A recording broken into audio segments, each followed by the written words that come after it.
Bienvenidas, bienvenidos a un nuevo episodio del podcast de jardinería y paisajismo, el espacio en donde comparto tips, trucos, estrategias, noticias y entrevistas del mundo de las plantas y el emprendimiento para que pueda ser más exitoso cada día. Hoy nos visita una persona que la considero una gran mentora para mí, me ha dejado la cabeza de una forma impresionante. Hemos tenido ya varios diálogos, en uno de ellos podría decir que literalmente mi cerebro explotó con la cantidad de información de valor que ella ha compartido conmigo. De hecho, tanto me animé que le pregunté si quería pasar por el podcast y ella me dijo que sí. Se llama Gabriela R. Vaz y está con nosotros para hablar de emprendimiento. Bienvenida, Gabriela, es un gusto enorme tenerte del otro lado del micrófono y de la pantalla en este caso. Muy bien hallado, Claudio. Te agradezco muchísimo tus palabras. Muchas gracias por haberme invitado. Bueno, me gustaría que en primer lugar, Gabriela, porque es bien sabido que el podcast de jardinería y paisajismo, la mayoría de la gente está pensando solamente en plantas. Y así como en plantas, en jardines, en paisajismo, pero hay muchos que se dedican a la jardinería como una profesión, como su fuente de ingreso. De allí es que a lo mejor hay gente que todavía no ha escuchado tu nombre. Me gustaría que te presentes, que nos cuentes a qué te dedicas y cómo ha sido tu recorrido a lo largo de estos años hasta llegar a este momento actual en tu vida. Pues mira, yo me dedico en realidad a la dirección de empresas. Eso ha sido mi carrera profesional durante más de 26 años. He dirigido filiales de multinacionales en distintos países europeos, incluso en México, que ya es del otro lado del charco. Y al final de esa parte de mi carrera, yo decidí dar el giro de forma de poder acompañar a aquellos que están dirigiendo empresas y decidí curiosamente hacerlo con el segmento más cercano al emprendimiento, es decir, aquellos que están realmente empezando. Yo podría haber decidido ayudar a directivos de empresas multinacionales, pero me parece que esa gente ya tiene una serie de mecanismos para aprender, para desarrollarse, y entonces escogí dos cosas. Por un lado, el emprendimiento, y por otro lado, para acotarlo todavía un poco más, el emprendimiento online, que me parece uno de los mundos más fascinantes que hay en este momento a nivel global, a nivel mundial. Bien, pero eso tranquilamente lo podemos llevar al mundo offline, que es el que nos toca a la gente que estamos en los jardines. Así que igualmente es todo válido la información. Sí, ciertamente. De todas formas, lo curioso es, quien está hoy en día en un negocio offline, tarde o temprano, empezará a pensar que una de las posibilidades que tiene de crecer es la típica cosa de tendré que tener una pequeña página web, posiblemente. Entonces, empiezan a conectarse los dos mundos. Pero ciertamente, a mí me interesa el emprendimiento de aquel que lo que tiene es su negocio propio, ¿no? Bueno, y ahí entonces ya podemos empezar con la entrevista, si te parece bien, y me gustaría empezar a definir algunos pequeños conceptos. Pequeño digo yo, para hablar hay muchísimo y tendrás mucho más de lo que yo me imagino para hablar. Pero me gustaría que pudiéramos empezar con una diferenciación entre lo que es un trabajo, cuando uno está en cualquier sector, y un oficio. Es una pregunta interesante. Mira, yo creo que un trabajo es eso que en lo que empezamos todos. Es decir, todos empezamos siendo contratados por alguien o decidiendo que necesitábamos vivir de algo. Al final un trabajo es algo que yo asocio de alguna manera a un salario, a un sueldo. La gente, como se dice, tenemos que ganarnos la vida. Entonces, el trabajo es aquello con lo que nos ganamos la vida. ¿Qué significa ganarse la vida? Significa tener suficientes ingresos para que tus necesidades y las de tu familia y las de los tuyos estén cubiertas. Quien hace eso con suficiencia está cómodo, quien lo hace con suficiencia y además le sobra un poquito está muy cómodo. Entonces, eso es un trabajo. Lo que sucede es que en la medida en que empezamos a tener un trabajo que se repite a lo largo de los años, que va ganando, donde vas ganando experiencia, donde vas ganando terreno conocido, donde vas ganando lo que yo llamo ser ancho, es decir, empiezas a ser a tocar más elementos, a conocer más, a entender más cómo funciona el sistema dentro en el caso de la jardinería, yo no conozco, no soy experta, pero me imagino que empiezas, posiblemente, eso que se dice sencillamente a veces, cortando el césped, cortando el pasto, y seguramente terminas sabiendo de las plantas, sabiendo de los sistemas de riego, sabiendo de las utilizaciones de los jardines, sabiendo de qué se puede hacer para que un jardín interactúe de una forma o de otra, sea con la familia, sea con la ciudad, si es un jardín urbano. En el momento en el que das ese paso, que es casi cualitativo, donde empiezas a hacer algo más que sencillamente ganarte la vida, porque te empieza a entusiasmar lo que haces, te empieza a llamar la atención cosas que se complementan y empiezas en la cabeza a construir un sistema. Por tanto, aquello que empezó cortando el césped ya se ha pasado a un sistema completo de conocimiento. Yo creo que en ese momento se tiene un oficio. Perfecto. Y ahí hay una posibilidad de hacer dos cosas. Y es quedarte con ese oficio de forma de cada vez ganar más dinero con lo que haces, o montar algún tipo de pequeña estructura que te permita vender eso de una forma distinta a la manera unipersonal. Y ahí estaríamos ya No sé si teniendo... Sí. La siguiente pregunta era la diferencia entre tener un oficio, porque yo hablo por la experiencia aquí en Argentina, básicamente. Hay muchos jardineros o pequeños grupos de familias que se dedican a la jardinería, y esto no deja de ser siempre un oficio. Se lo ve así digamos, y la persona que da ese servicio siente también que es un oficio. El tema es que qué diferencia está entre ese oficio y el negocio, en llevar el oficio al negocio y decir, dejo de trabajar por cuenta ajena, de ser empleado de una empresa de jardinería, paso por el oficio y voy a montar mi propio negocio. Yo creo que estamos teniendo posiblemente tú y yo un cruce de conceptos, porque yo estoy diciendo oficio en el sentido de maestría. Y yo creo que del otro lado del océano se entiende oficio como aquello que tienes para ganarte la vida. Yo lo que estoy diciendo es, cuando tú tienes un trabajo, posiblemente lo que no tienes cuando empiezas es la maestría, de forma que puedas decir, yo lo que tengo es un oficio. Es decir, yo de esto sé mucho. Es en ese sentido en que lo estoy diciendo yo. Y ahí es donde tú puedes decir, yo de esto sé mucho y termino siendo un referente en mi sector, de forma que en la ciudad donde yo vivo me llama el ayuntamiento para decidir con mi opinión qué plantas se pueden poner o qué flores se pueden poner en los jardines municipales, o puedes decidir que tienes un tipo de servicio donde das un servicio, por ejemplo, integral de jardinería a determinadas zonas que tienen, por ejemplo, creo que le llamáis, por ejemplo, varios barrios cerrados, ¿no? Es decir, donde hay jardines muy grandes, donde hay jardines que son prácticamente, que necesitan el concurso de muchas personas o de mucha combinación de elementos para poder cuidarlos. En ese caso, además del conocimiento, posiblemente necesitas algún tipo de estructura. Estructura me refiero maquinaria, empleados, que ya no es solamente aquello que tú dominas, que ya no es solo tu maestría, ¿no? Claro, sí, es un poco como decís vos, hay una diferenciación quizás en los matices del idioma castellano, cómo interpretamos nosotros el oficio. Un zapatero tiene un oficio, un carpintero tiene un oficio, pero de allí al negocio ya hay un salto cual y cuantitativo, porque no es solamente poner esos conocimientos a disposición de un cliente, sino toda esa estructura, quizás tener empleados, el tema de maquinarias, atender tanto a clientes particulares como empresas u organismos de gobierno. Por matizar y para que tu audiencia no confunda lo que yo he podido posiblemente crear como confusión. En este lado del océano, cuando decimos, por ejemplo, podemos decir que un juez tiene oficio, es decir, eso lo hace, ha conseguido salir desde el lío porque tiene un oficio, tiene oficio, tiene conocimiento, tiene maestría. Creo recordar de mis orígenes latinoamericanos que en el Río de la Plata se distingue oficio de carrera. Esto tiene un oficio y esto tiene una carrera.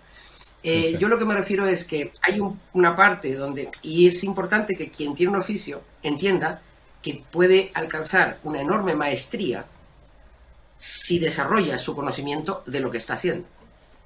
Es decir, yo prefiero 100 veces más un jardinero que conoce su oficio, dicho con la expresión de aquí, de este lado del océano, que un arquitecto que trabaja así como por encima y ligerito, ¿no? Lo prefiero ciertamente mucho más. Bueno, cuando Entonces, estamos... me decías, Sí, era emprendedor. claro, hay algo que por ahí a veces se nos pasa por alto en el momento, en la concepción local, ¿sí? No hablo de ese lado del charco, sino de este lado del charco. Eh, Cuando una persona ya tiene un negocio donde aplica su oficio, donde aplica sus conocimientos, hay una parte que tiene que ver con la cuestión técnica propia, en este caso de la jardinería. Desde conocer cuáles son los pasos a seguir para la implantación de un césped y demás. Pero hay toda otra parte que tiene que ver con la relación del cliente, que tiene que ver con el manejo de la economía, que tiene que ver con la mentalidad que uno tiene y demás. Entonces, a partir de eso, surgieron dos preguntas que anoté, que tengo en la escaleta aquí al costado. Una tiene que ver con la mentalidad. Y la pregunta es, ¿cómo juega o cómo entra en juego la mentalidad en todos estos cambios desde ser una persona que está empleada, que tiene un trabajo, a tener el oficio y posteriormente el negocio de jardinería en este caso?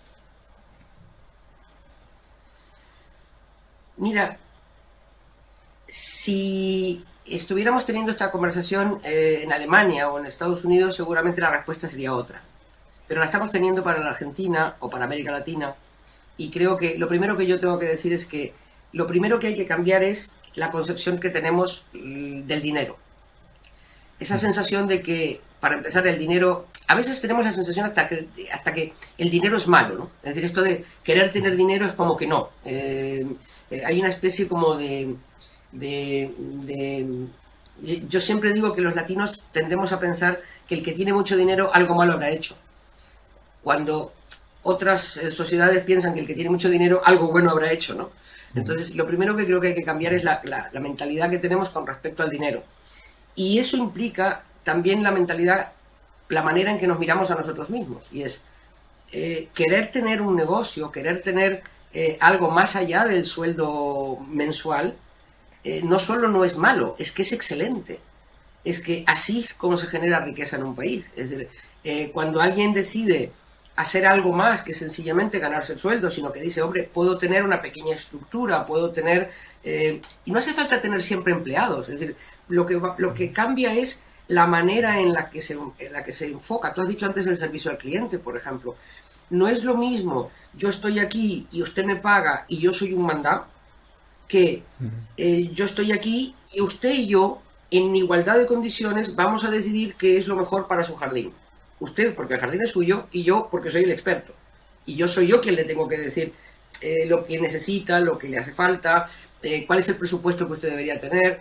Es decir, en su jardín, de alguna forma mandamos los dos. Usted que es el dueño y yo que soy el experto. Entonces, eso, por ejemplo, es una diferencia de mentalidad. Quien se plantea, yo soy un mandado, usted dígame lo que tengo que hacer y yo, si tengo que cortar rosal, aunque sea, y lo mato, yo lo corto igual porque usted me manda. Eso, por ejemplo, es algo que hay que cambiar. Y hay que invitar a la gente a que entienda que sentirse seguro de lo que uno sabe, seguro de lo que uno sabe hacer, y especialmente darle valor y por tanto darle precio a eso, es el cambio más importante de mentalidad. El más importante. Uno, el dinero no es malo, el dinero es bueno. Dos, con respecto a mi cliente estoy en relación de igualdad, lo cual quiere decir yo asumo responsabilidades, pero él también. Y tres, lo que yo sé vale mucho. Por tanto, me lo han de pagar en lo que vale. Creo que son los tres grandes cambios. Sí, bueno, la gente que va a ver este video después va a saber que yo en algunos momentos he hecho algunas expresiones con mi rostro, que me he reído, porque acá hay varias cosas como a tener en cuenta dentro de mi experiencia personal. Y tiene que ver un poco con la concepción argentina, no voy a decir latina, pero sí argentina, de algunos de nuestros clientes. Me pasó en un momento con un cliente en particular, siempre me acuerdo de ese cliente que es el que más difícil, se puede decir, me ha puesto en mi trabajo, pero del cual he sabido ver la otra cara de la moneda y es el que me permitió aprender mucho más. Y era de las personas que decía, este árbol hay que cortarlo así, así, por tal razón, porque mi papá o porque mi abuelo o porque mi tío, en este caso era el tío, se dedicaba a podar y había que hacer esto. Entonces yo le explicaba que no había que hacerlo y le daba las razones. Y él siempre me contestaba, vos y tus libritos. El asunto era que este cliente era muy difícil de carácter, es muy difícil de carácter, y no concebía que yo me le plantara de igual a igual. ¿Por qué? Porque yo soy el idóneo en la tarea. Entonces, si esta persona se dedica a otro sector, como por ejemplo el rubro del petróleo, él podía hablarme todo lo que quisiera de ese sector, de perforación y demás, pero el jardín era mi responsabilidad. No es lo mismo colocar una planta que perforar un pozo petrolero. Y esa persona que me puso a prueba fue la que me llevó a hacer ese cambio de mentalidad que estás nombrando vos recién ahí. Darle valor al conocimiento que tenía uno. Y ya no es mi cliente, sin duda los dos tenemos un carácter en cierta forma fuerte. Y lo que me causaba gracia era que él me decía en una oportunidad, si yo me guiara por lo que me dicen los libros, no perforaría, y ahí usó una mala expresión, ningún pozo. Entonces le digo yo, pero el hecho de que usted estudió y se formara, le llevó a poder tomar la decisión de que ahí sí se podía perforar ese pozo. Lo mismo me pasa a mí. Yo me estoy formando todos los días, entonces mi conocimiento es el que me permite a mí tomar una u otra decisión que es la mejor de su jardín. De ahí en más, la responsabilidad de los dos. Yo le digo lo que hay que hacer, usted me dice qué es lo que quiere que haga. Y es lo que me estás diciendo, lo que nos estás contando. Yo lo aprendí por el camino difícil, por este tipo de enfrentamiento con el cliente. Pero es muy valioso y tiene que ver también un poco con el amor propio, si no me equivoco. Yo creo que tiene que ver, Claudio, fundamentalmente con una de las cosas que más hay que trabajar en aquellos que dan el paso de salir del trabajo por cuenta ajena y pasan a trabajar por cuenta propia, o incluso tienen una fase intermedia. Es muy posible que muchas personas de tu audiencia lo que pueden hacer o lo que pueden estar pensando en hacer, y si no lo están pensando, yo les invito a que lo piensen, que es, mientras yo tengo este trabajo por cuenta ajena, posiblemente yo puedo en este tiempo libre hacer este pequeño proyecto o hacer este pequeño jardín o hacer esta pequeña actividad remunerada aparte del trabajo, no compitiendo con quien le paga el sueldo, pero complementando. Así muchas veces se empieza a hacer ese pequeño camino que te permite salir del trabajo por cuenta ajena y entrar en el trabajo a riesgo propio, que también hay que decir lo que es a riesgo propio. Entonces, lo cierto es que en este caso, en el ejemplo que tú ponías de este señor que era petrolero, que decía tú y tus libritos, yo me alegro mucho de no haber estado delante, porque yo seguramente me he dicho, miren, no son los libritos, son la cantidad de árboles que ha visto podar mal y secos. Es decir, no son los libritos, se llama experiencia. Es decir, yo no sé cuántos jardineros habrá tenido él, pero seguramente tú has tenido mucho más árboles que el jardinero. Entonces, dices, mire, no hay...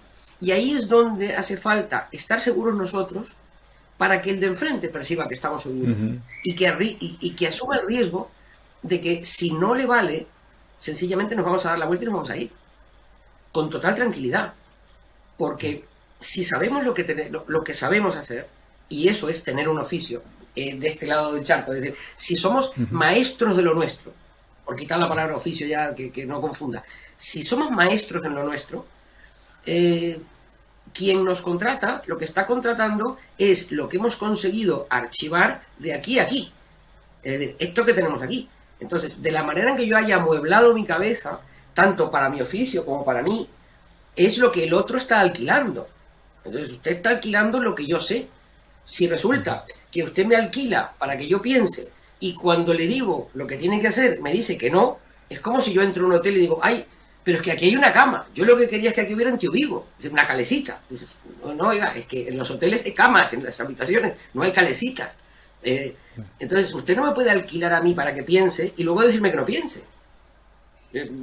Organícese usted en la cabeza. Es decir, usted me alquila mi tiempo, es decir, me alquila mi cerebro, mi conocimiento, mi experiencia, mi saber hacer, y luego viene a decirme lo que tengo que hacer, pues hombre, gaste el dinero en otra cosa. Bueno, sí, ahí ya dejaste varias pistas como para que sepan, aunque lo van a leer en la página web mía, de dónde sale Alquila mi cerebro, que está en mi página, Bueno, sí, sí. y muchas otras cosas que tienen que ver con esto.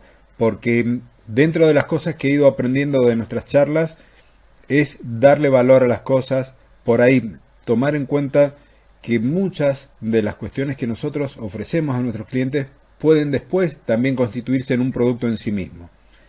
Me pasa de forma habitual que estoy con un cliente al cual le atendemos el jardín y empieza a decirme, ¿y acá qué planta te parece que podríamos colocar? O me gustaría colocar esto, esto y aquello. Y ya entramos a trabajar dentro de otro terreno muy pegado, pero que es el paisajismo, que ya tiene que ver con la selección de especies vegetales, con la ubicación y todo eso. Y es como que lo toman parte de todo el mismo paquete. Aquí hubo hace mucho tiempo una expresión, había un negocio que era todo por 2 pesos, cuando 2 pesos tenía cierto valor. En- Toda 100 se llama aquí. bueno, es exactamente lo mismo. Entonces, por un monto único quieren un montón de servicios. Y eso a mí me llevó a ir haciendo reestructuraciones tanto en cómo brindo el servicio, en cómo trato con el cliente y demás. Y es fundamental. Y no quiero explayarme mucho porque lo que quiero es que la voz que se escuche sea la tuya. Hay muchas cosas que se pueden hacer a nivel de empresa o a nivel de emprendedor o de freelance con respecto a las relaciones con los clientes y no solo al momento en que uno toma contacto con ellos, porque algo que me gustaría es que el cliente me busque a mí, no yo buscar al cliente, sino también, como me dijiste, el momento en que uno se desvincula con ese cliente. Y eso me gustaría que nos cuentes.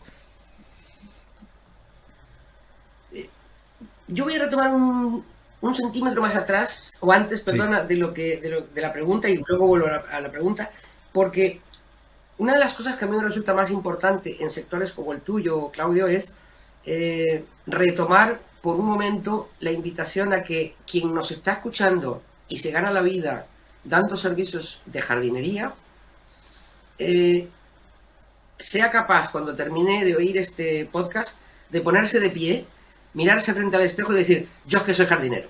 Y además soy de los buenos. Y además lo que yo hago vale un dineral. Porque lo hago bien. Es decir, esa situación donde uno se pone ancho frente al espejo y se reconoce, es un momento fundamental. Entonces, antes de que tu audiencia se descuide de ese mensaje, a mí me gusta repetirlo, porque me parece fundamental que eso quede claro, claro, claro, claro. Porque eso es lo que va a marcar cómo uno se desvincula y cómo uno se vincula con el cliente. ujú, Es decir, tú te vinculas con el cliente desde esa seguridad y también te desvinculas del cliente con esa seguridad. Eh, un ejemplo que creo que hemos comentado tú y yo fuera de pantalla, pero si me permites lo voy a decir ahora. Por sí, sí. ejemplo, un cliente que decide que quiere reducir gastos y entonces decide que su jardín lo va a cuidar un cuñado suyo que es muy hábil y que de eso sabe mucho. Eh, lo normal es que en el momento de separarse, eh, tú te llevas tu conocimiento. Es decir, tú te estás llevando tu conocimiento, lo que tú sabes del jardín, lo que tú sabes del cliente, lo que tú sabes de las necesidades, lo que tú sabes de si hay sombra, si hay sol, si necesita agua, si no necesita, si tiene este abono o aquel. Bueno, por ejemplo, hay gente que decide cerrar la relación con el cliente diciendo, perfecto, yo me voy, si tú quieres yo te hago un estudio de lo que yo he hecho aquí, te dejo un informe y te lo entrego, previo pago de su importe, lógicamente.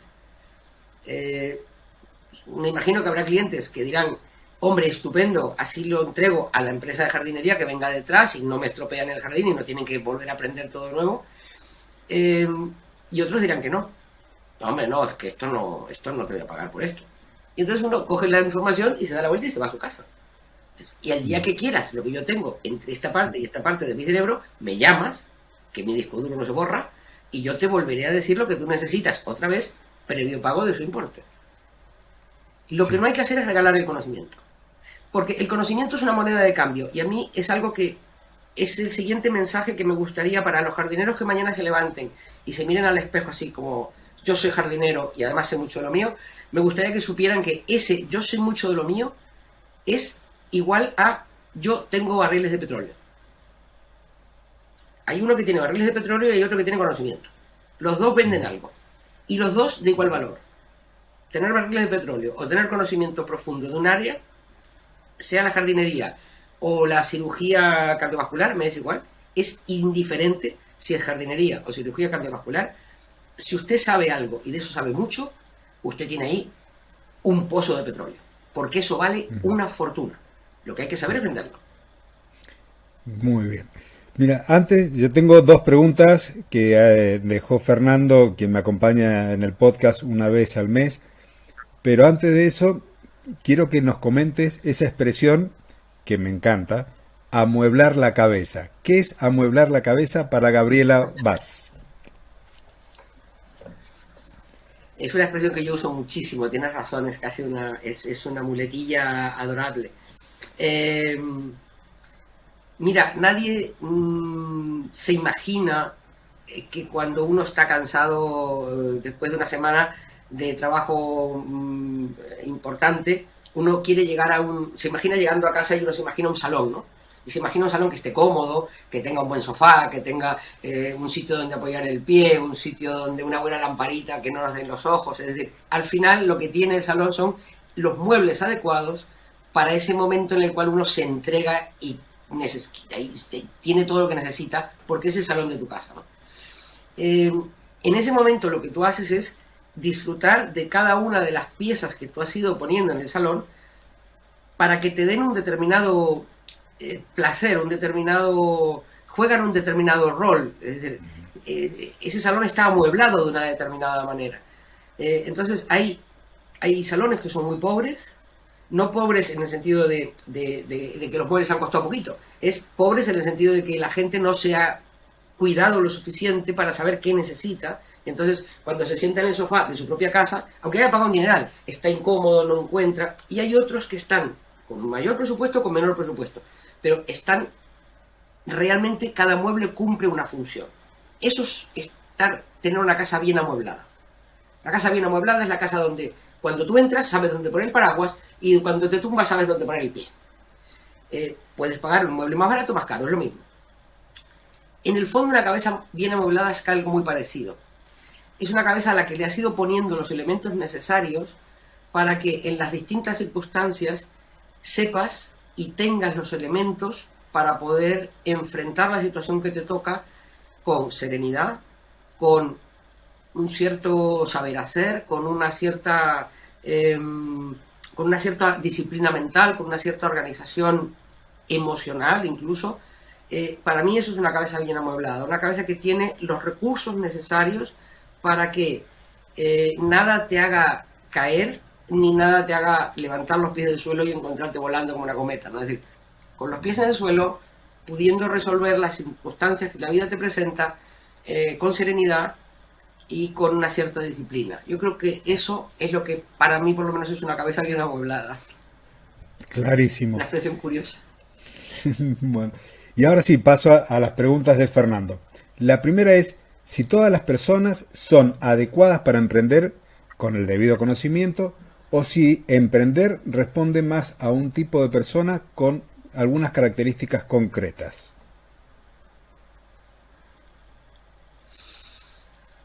Bueno, creo que corresponde a personas con características concretas. Lo que pasa es que cuando te diga cuáles creo que son, seguramente serán las opuestas a las que dice otra gente, que dice que los emprendedores nacen y no se hacen.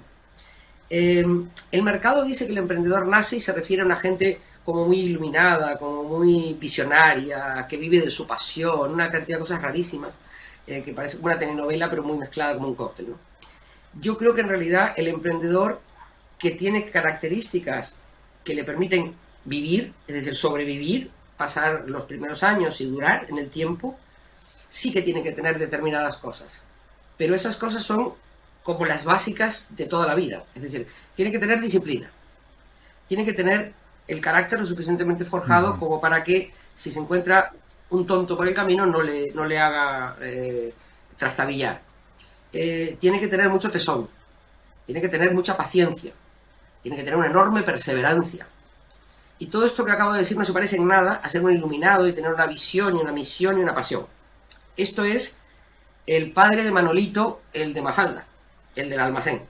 Ese señor era un emprendedor. Es decir, el padre de Manolito tenía un almacén y seguramente ni era visión, ni era pasión, ni era nada. Era un señor que había emigrado y tenía que darle de comer a su familia.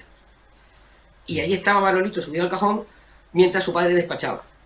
Todos hemos visto gente que tiene un negocio pequeño, una mercería, un almacén, una ferretería, una jardinería, negocios pequeños, en el sentido de que ninguno son petroleros, pero toda esa gente le está dando de comer a su familia, y algunos a más de una familia.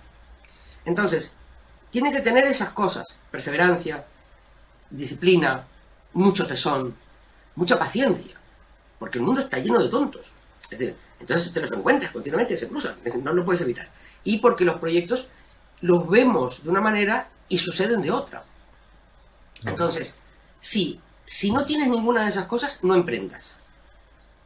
No hagas nada, es decir, no tengas un negocio. Si no eres paciente, si no eres perseverante, si no tienes disciplina, si no tienes la capacidad de estar hoy donde no quieres, haciendo lo que no quieres, pero porque es el pasito que te toca para estar mañana. Si no tienes todo eso, mejor no emprendas.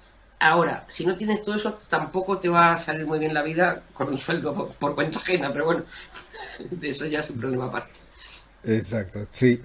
Yo creo que me identifico con las cosas que has nombrado y por ahí quizás la perseverancia es una de las cualidades que reconozco en mí porque, por ejemplo, en el caso del podcast, ya estoy en la tercera temporada y vengo trabajando, lo vengo haciendo, empezó como un hobby, lo disfruto un montón, me ha permitido conocer personas y entrevistar a personas como en este caso a ti, sin haber visto un solo peso, un duro, un euro, un dólar, lo que quieras, una libra esterlina, pero lo sigo haciendo porque me apasiona y eso también me permite crecer a mí como persona. Y a veces las temáticas que toco las he estudiado en algún momento, pero tengo que volverme a poner a estudiar, tengo que seguir invirtiendo tiempo y eso es fundamental, yo creo que en todos los aspectos de la vida. Cuando uno no sabe algo, aunque sí sea en su paternidad, tiene que ponerse a estudiar y no jugar a la ruleta con las cosas. Así que totalmente de acuerdo con lo que dices. Y la segunda, ahora ya la última pregunta oficial que tenemos acá en la escaleta, que deja Fernando es, ¿qué diferencias podrías llegar a marcar entre el concepto de autoempleado, de emprendedor y de empresario? Todo tuyo. Tenemos dos respuestas, una de podcast y otra de enciclopedia. Entonces, el tema da para enciclopedia. Dile a Fernando de mi parte que ese tema da para una mesa redonda que podemos organizar cuando queráis, pero de 1 hora y media solamente con ese tema, los tres y el público. Así que voy a intentar contestarla en corto. Creo que Fernando se refiere a que el autoempleado es aquella persona que, como decíamos al principio, desarrolla una tarea por la cual recibe una remuneración, que lo que le permite es generar su propio sueldo. Es decir, si yo por cuenta ajena llegaría, por poner una cifra, a los 2.000 euros todos los meses, resulta que yo trabajando solo, con mi pequeña organización de aquí tengo un colega, aquí tengo alguien que, un colega en el sentido de alguien que me complementa profesionalmente, allí tengo un proveedor de confianza, salgo los mismos 2.000 para situarnos, ¿no? Y un mes con otro voy pudiendo vivir con corrección y con normalidad como si yo tuviera un sueldo. Pero la diferencia es que en lugar de que me lo pague un tercero, me lo pago yo, con mi propio trabajo. Ahí creo que es donde estaríamos en el autoempleado, en el esquema que plantea Fernando. Cuando hablamos del emprendedor, que es una palabra maldita en español, porque Emprendedor en otros idiomas es más fácil de trabajar porque un entrepreneur en Francia es cualquiera que tiene un negocio, incluso el dueño de una petrolera. Con lo cual, el problema del español es que nos traemos palabras de otros idiomas y las ponemos como si fueran además de la que existe en español.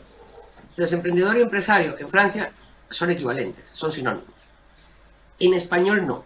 En español hemos empezado a decir que el emprendedor es aquel que tiene un pequeño negocio incipiente que empieza a nacer y que de alguna forma tiene que resolver su futuro, ¿no? Su futuro tiene que resolver si existe en el futuro. Entonces, ahí diría que es el siguiente escalón de la persona que se saca un sueldo, por decirlo de alguna manera. Yo siempre digo, llega un momento en el que lo haces tan bien que además de sacarte el sueldo te empieza a sobrar dinero todos los meses, ¿no?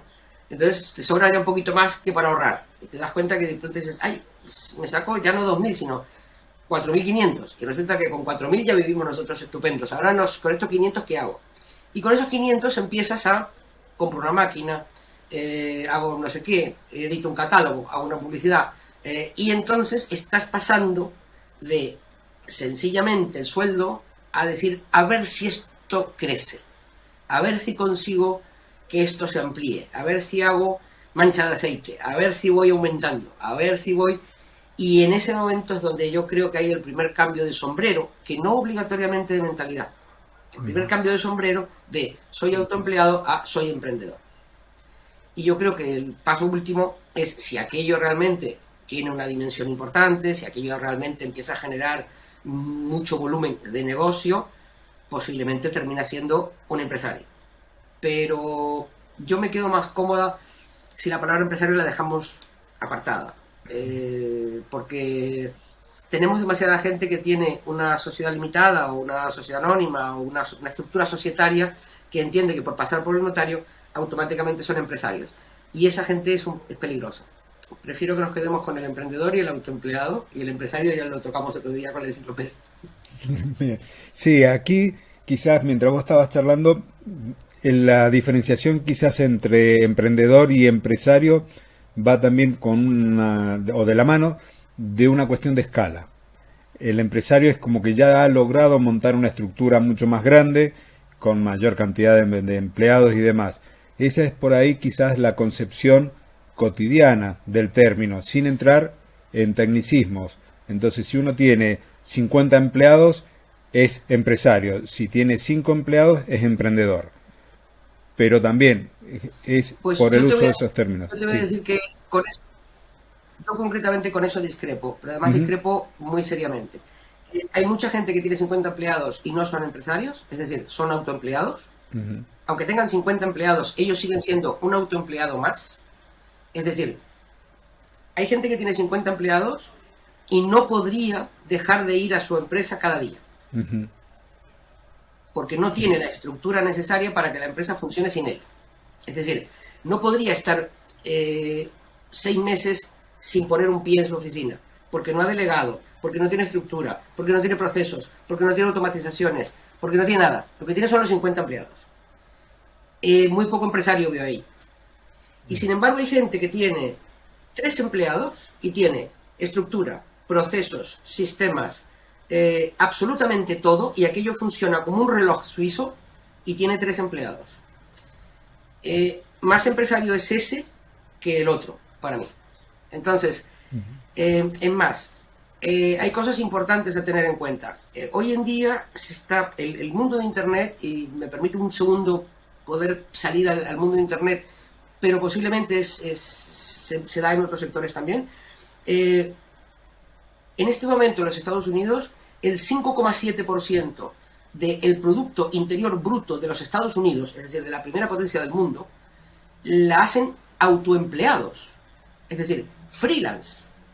Señores que están solos en su oficio, en su trabajo. 5,7% del Producto Interior Bruto de la primera potencia mundial. En este momento en Estados Unidos hay 684.000 personas que son lo que se llama solopreneur, es decir, que ni siquiera tienen un empleado y que facturan más de $1 millón anuales. 684.000 personas. Es decir, la mitad de la ciudad de Montevideo. Por situarnos. Me he cruzado al del otro lado del charco, pero es que los números argentinos ahora no los tengo tan claros, tengo más claro lo del otro lado. Entonces, 680.000 freelance autoempleados que facturan todos los años más de $1 millón, es como para que pensemos realmente quién es más empresario, el que hace eso o el que factura 300.000, le debe a cada banco una pata, no tiene un solo sistema, no tiene un solo procedimiento puesto en marcha, por más que tenga 50 empleados y se llame empresario y vaya a fumar puros a un club privado. No, el empresario es el que ha sabido hacer empresa. Y una empresa es una cosa donde hay unos sistemas, hay unos procesos, hay una disciplina, hay una organización, hay un cliente satisfecho y hay un dueño satisfecho. El resto es publicidad. Perdón. ¿Cuántos temas que estás dejando? ¿Cuántos temas que estás dejando para hablar en otro momento? Cada uno es eterno. Gabriela, mira, yo sé que no sos muy amante de las redes sociales, por no decir que no estás en ninguna. Pero más allá de eso, que lo vamos a tratar en un ratito, tenés una batería de productos, de cursos y demás para poder ayudar a la gente a amueblar su cabeza y llevar su proyecto, su emprendimiento, su trabajo a buen puerto. Porque este es el momento de spam de valor, como dicen algunos podcasters, es el momento en donde podés comentarnos de todos esos materiales que tenés y de ese podcast diario que has iniciado hace muy poquito y que está en Spotify y en otras plataformas. ¿Por qué no nos contás bien todo lo que tenés, toda esa batería de productos? Porque hay uno, el que tiene que ver con el papel, que me gustó cómo lo presentaste también. Entonces, es todo tuyo el micrófono para contar cómo podés ayudar a los empresarios, a los emprendedores, a los freelancers, a todos ellos. Muchísimas gracias, Claudio. El spam de valor. Básicamente, los productos son en el fondo, están agrupados dentro de dos grandes partes. La parte de mentalidad y la parte de negocio. Los años de dirección a mí me han dicho que en el fondo hace falta saber de negocio, saber de gestión de alguna forma, y luego tener la mentalidad necesaria como para que cuando vengan las olas no te tumben, ¿no? Esas son las dos cosas que más o menos tienen que estar equilibradas. Por eso yo hablo de mentalidad por un lado y de negocio por otro. Y como tú muy bien dices, sí es cierto, es decir, yo tengo 2 cursos en papel y alguna masterclass, concretamente una que gusta mucho, que es una masterclass para aprender a ser un DAFO, que es una cosa que mucha gente habla con ligereza, pero luego resulta que no se hacen un lío cuando lo tienen que hacer. Entonces sí, es un producto en papel, y es en papel porque creo que estamos todos enormemente dependientes de las pantallas y de online, y antes que tú decías que tu audiencia no es obligatoriamente gente que le guste estar mucho tiempo online o que no tiene un oficio que le obligue a estar online. En el caso del curso de mentalidad o el curso de negocios, que además tiene un nombre curioso, se llaman Curso de Mentalidad para Emprendedores Inteligentes, Maduros y Guapos. Es decir, que no le falta nada, ¿no? Sí, son en papel porque hace falta, yo creo que hace falta poder escribir, borronear, hacer, jugar con el producto, ¿no? Y luego yo lo que acabo de lanzar es un proyecto que a mí me tiene entusiasmadísima, que está teniendo muy buena acogida y que veamos cómo madura, que es lo que yo llamo un poco en broma el audio MBA, ¿no? Porque es cierto que yo he descubierto que hay una enorme falta de conocimiento sobre lo que tiene que ver con el negocio desde el punto de vista profesional, pero que o bien se explica de una manera muy ligera o bien se explica de una manera muy teórica. Y lo otro que me he dado cuenta es que hay poca gente que tenga casi 30 años de experiencia en alta dirección y que lo quiera contar. Que no sea una escuela de negocios de las de entre 6 y 60.000 euros el máster, ¿no? Entonces, yo he organizado el audio MBA de 2 maneras, pero básicamente 4 audioclases mensuales por 85 euros al mes, con lo cual es una cantidad que se puede afrontar con cierta comodidad, y son 4 clases todos los meses y se repite, 4 clases con su infografía, con su material de soporte. Y es un proyecto que a mí me está realmente me está llevando muchísimo tiempo, pero me está fascinando. Me gusta mucho y está teniendo muy buena acogida. Y de la mano ha nacido un pequeño podcast, pero casi frente a ti decir que eso es un podcast es algo a lo que yo no me atrevo, ¿no? Se llama podcast porque es un formato, pero estoy con un maestro del podcasting. Yo creo que yo debo ser ahora muy cuidadosa en no compararme y decir que eso es un podcast. Lo que yo quise hacer, quien se apunte a mi lista, que es, si entran en conversaciondennegocios.com, van a llegar a mi lista de correos. Yo les invito a que se apunten y que puedan leer lo que yo digo cada día, que publico un email cada día. De alguna forma, el podcast, insisto, entre comillas, podcast, lo que hace es eso, recoge la idea del email diario y es un pequeño acompañamiento de cada día de un minuto, no es más que un minuto, pero es lo que yo le podría decir a un amigo si yo hablara con él cada mañana y le dijera una frase que le anime, que le haga pensar, que le inspire, que le valga, que le acompañe de alguna forma. Es una frase cortita, pero que no que está bien, que está puesta con ganas de aportar algo, ¿no? Entonces, frente a ti no me atrevo a decir que es un podcast, pero sí está en Spotify y está en las plataformas de podcast. Bueno, mira, ahí me voy a volver yo un poquito para atrás. Quienes están por ahí en el mundo de los negocios, que se van capacitando y demás, tienen en claro qué significa MBA.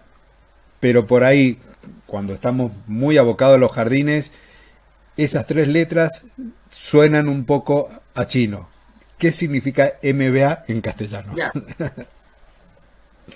Bueno, pues el MBA claro, es que además en España somos raros, de vez en cuando hablamos en inglés a pesar de que somos los padres del idioma español.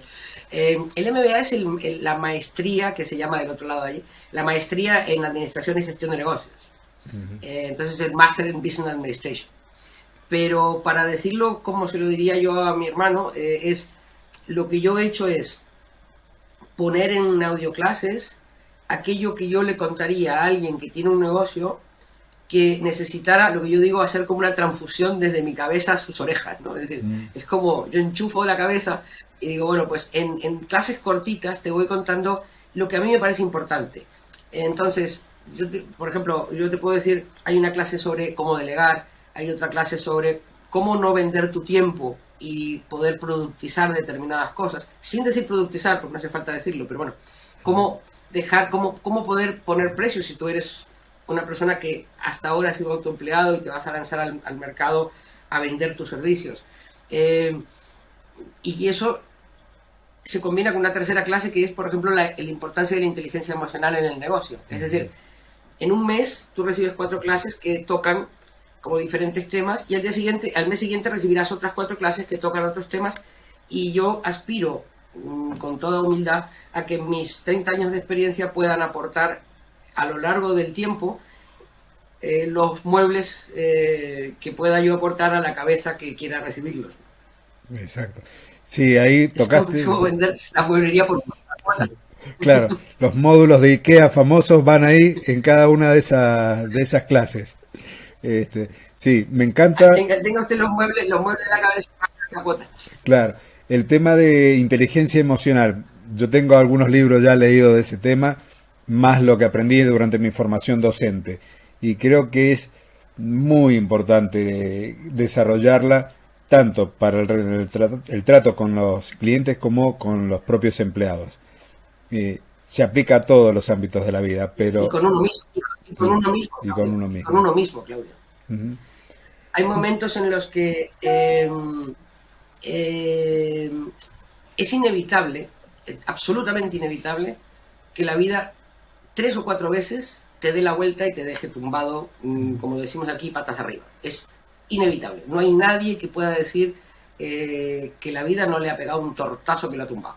Nos ha pasado a todos.